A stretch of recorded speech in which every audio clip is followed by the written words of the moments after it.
Fala aí, pessoal. Falar um pouquinho sobre a cultura da pseudo-intelectualidade. Quanto mais o mundo se desenvolve, a gente vê o acesso à informação se tornando cada vez mais fácil, ou seja, autodidatas se tornando cada vez mais comuns. Não é incomum a gente ver programadores, até pessoas, pesquisadores de história, sem formação. E esses, muitas vezes, são melhores do que muita gente formada no meio acadêmico. Por que isso acontece? Certa vez veio aqui para o Brasil um físico, né, até laureado com o Nobel de Física, mas isso não vem ao caso. Esse físico é Feynman, eu acho o nome dele, não sei ao certo, eu estou fazendo um vídeo informal aqui. Ele foi se encontrar com os professores universitários de física aqui do Brasil. E ele, ao encontrar com os professores, ele percebeu um problema grave no Brasil. O problema é que a maioria deles eram só repetidores, papagaios. E eles ensinavam aos alunos não a pensar, mas a estudar e repetir palavras, repetir textos, né? Sem entender o raciocínio para chegar àquelas contas matemáticas e tudo, simplesmente decorar as fórmulas para passar em prova, ensinar os alunos a passar em prova e não a pensar. Isso já torna a educação da gente chata. Não é aprazível, não é agradável, chamativa para o aluno. Quando o aluno não vê um interesse prático, né, de uso prático, ou de estímulo ao próprio raciocínio. Né? E a gente, no meio acadêmico brasileiro, falando do Brasil, mas isso acontece pelo mundo, principalmente em certos grupos dominados por questões ideológicas, não há o interesse do meio acadêmico estimular o questionamento. Né? E esse Feynman estava aqui no Brasil e percebeu esse defeito, onde de centenas de professores, todos eles tidos como ótimos professores, apenas 3, segundo ele, se mostraram aptos a raciocinar a respeito do que ele propôs. E ele apontou eles e tomou eles como exemplo. Você. Vocês são exemplo para a educação aqui. Um deles levantou a mão e falou assim, mas eu não sirvo como exemplo. Aí por quê? Porque eu me formei e estudei na Alemanha, não no sistema brasileiro. Aí falou, então você, apontou para o outro. O outro era autodidata. Então apontou para a outra e a outra também falou que era autodidata. Que os pontos que ela chegou ali, o raciocínio dela, não veio do sistema acadêmico. Mas por que eu estou falando nisso? Porque eu vejo hoje, aqui no Brasil, a gente parece que está há 2 séculos atrás, onde pessoas falam assim, ó, doutor, eu sou doutor, não sei o que lá, falo com você que sou doutor, já li 300 livros desse assunto. A pessoa escolhe autores que corroboram com o que eles acreditam e simplesmente repetem. Eles não questionam, porque a evolução está em você questionar, inclusive, o que você acredita. E você aprimorar tudo. Certa vez eu estava num lugar, faz muito tempo isso, que eu não saio mais como eu saía antigamente para escrever, eu saía muito para escrever, parava nos lugares. E em certo local aqui tem uma rua que é chamada de Comuna, né, no bairro de Botafogo, no Rio de Janeiro. Que o pessoal vai lá e fica de festa à noite e tal, alcunharam de Comuna. Porque questões já conhecidas. E certa vez eu estava sentado lá sozinho, escrevendo, e num período mais calmo, né, do dia, e pararam 2 pessoas e foram conversar comigo. Um deles era mestre em letras, né, falava até uma língua em comum, finlandês, sei lá, e eu achei isso interessante, ele falar, além de outros idiomas, ele escolheu um idioma mais em comum. O outro deles era judeu, né? Ele fez questão de falar que era anti-Israel e tal. Eu também tenho minhas questões com relação a críticas ao judaísmo, assim, nessa parte territorial e racial, que eu acho que soa bastante de uma forma ruim, né? E na prática pode gerar coisas ruins. Mas voltando ao assunto. E eles começaram a falar sobre o comunismo, né? E eu fui explicar. Um deles é ligado a estudos políticos. E só que esse que era ligado a estudos políticos, né, ele defendendo o comunismo. E eu tive que explicar para ele por que nunca vai existir essa ideia do comunismo nunca na prática. Simplesmente porque quando você cria algo, você acaba se diferenciando do outro. Até mesmo um padeiro, um produz 5 pães, outro produz 5 pães. Aquele que produz 5 pães, um deles, vê que se ele produzir mais, ele consegue trocar os pães dele por mais outros produtos, se fosse um sistema de escambo. Então ele acaba produzindo mais. E assim ele já vai se diferenciar do outro e vai formar uma empresa. E aquela empresa vai gerar em torno dele. Então sempre vai existir um sistema hierárquico social ligado à economia, ligado ao capital, mesmo que o capital não seja um capital de dinheiro, pode ser um capital virtual, pode ser um capital de escambo. E é muito difícil para você explicar isso para as pessoas, porque eles estão muito ligados na forma e não na prática. Eu sim sou a favor da igualdade, mas da igualdade de oportunidades, porque na verdade não existe igualdade. A mesma coisa eu querer correr uma corrida, ou nadar contra o Michael Phelps, ou correr contra o Usain Bolt, e querer que seja igual, que eu corra tanto quanto eles, ou que nade tanto quanto o outro. É impossível.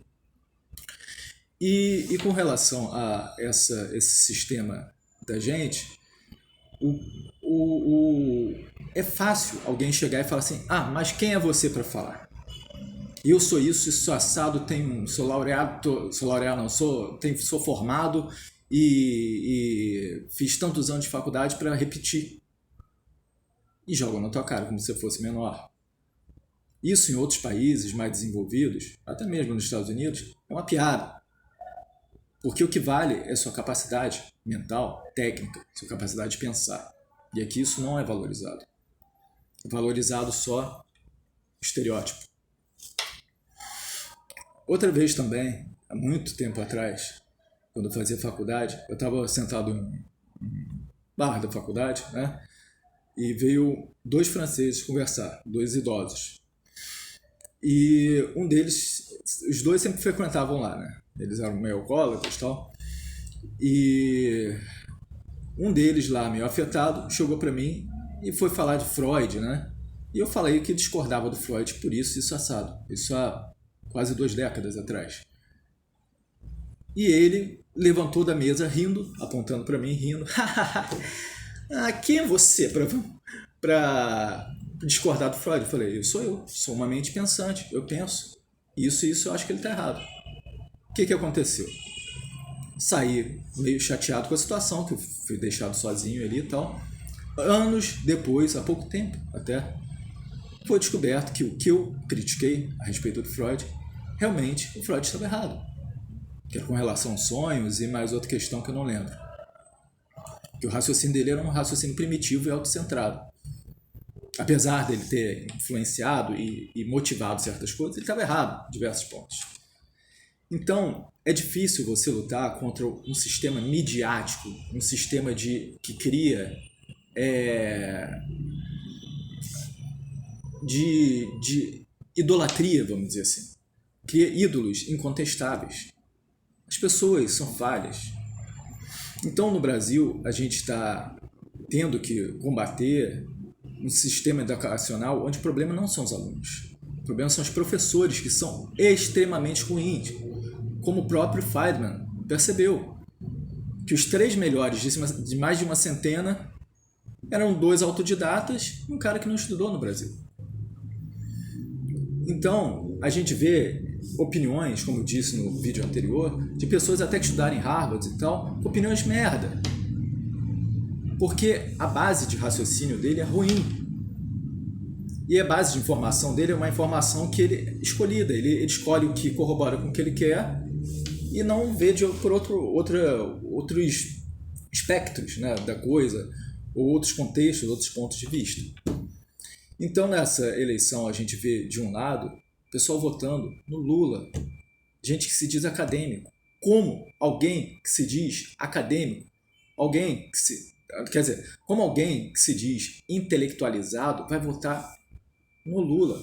É óbvio que o Bolsonaro é idiota, fala merda pra caramba. Nunca ouvi só Lula pra falar tanta merda. O Bolsonaro mais ainda Dilma. Mas tipo, ele não pensa antes de falar, ok, mas como, depois de todo o histórico do PT, alguém vai votar no PT? Tá claro o sistema de corrupção, tá claro como ele manipulava a população, como ele mantinha a miséria, como as obras eram superfaturadas, como a mídia tendenciosa, que só quer o oportunista, ganhava com isso, e do lado, por que está do lado dele agora também? Entendeu? Então tem todo um sistema interno, nacional, de corrupção mental, corrupção até do ensino, corrupção na política, e o sistema externo que se aproveita disso, internacional, para manipular o Brasil. Por isso é importante o nosso sentimento patriota, por mais que esteja na frente uma figura que não representa o povo, né? Na questão de mostrar o quanto o povo é capaz de intelectualmente, porque o Bolsonaro faz besteira, a gente ter alguém que está em prol de uma liberdade de expressão. Então esse vídeo basicamente é sobre isso, a liberdade de expressão. E talvez no finalzinho lá do plano de governo do PT, está justamente tolher a liberdade de expressão, ou seja, eles chamam de regulação democrática da liberdade de expressão, onde eles vão escolher o que eles vão achar democrático ou não para ser divulgado. E isso eu já sofro no YouTube, que é uma empresa privada, onde certas coisas que eu disse cortaram o alcance do meu canal completamente. Um canal que estaria contribuindo a pessoa a muita coisa. Tem vídeos aqui de estudos que eu fiz meses, anos, e sintetizei em um vídeo. Pesquisas, raciocínios, até alguns contra a própria raciocínio da religião com essa visão apocalíptica, mostrando que não era basicamente isso que eles ensinam. A Bíblia não diz isso que ele ensina. Apesar de eu não ser religioso, eu sou um estudioso de várias coisas. Eu gosto de... Não estudioso, mas um pesquisador. Eu gosto de pesquisar. Vem um assunto e eu vou além, tento ir além. Não é que eu sou um enciclopédia ambulante como alguns intelectuais que só são repetidores. O computador faz isso. Um papagaio faz isso. Você bota para ele repetir, ele repete. O mais importante do ser humano é o raciocínio. E sem liberdade de expressão, a gente não vai dar espaço para o raciocínio. E se a gente perder isso, a gente vai estar na mão de manipuladores, não só nacionais, mas internacionais também. E o Brasil precisa de liberdade. Então é por isso que eu não votarei no PT nunca. E nem em partidos que são a favor de pregação ideológica e doutrinação ideológica dentro do meio de ensino. Para crianças, principalmente. Nem para adultos imaturos. É o que acontece nas faculdades. Inclusive com muitos professores meia-boca, medíocres, que a gente tem hoje, na questão de intelecto, de raciocínio, de questionamento. E é isso. É isso, gente. A gente tem uma escolha simples. A liberdade ou aprisionamento. Você escolhe. Fica aí a sua escolha. Valeu, até mais. Fui.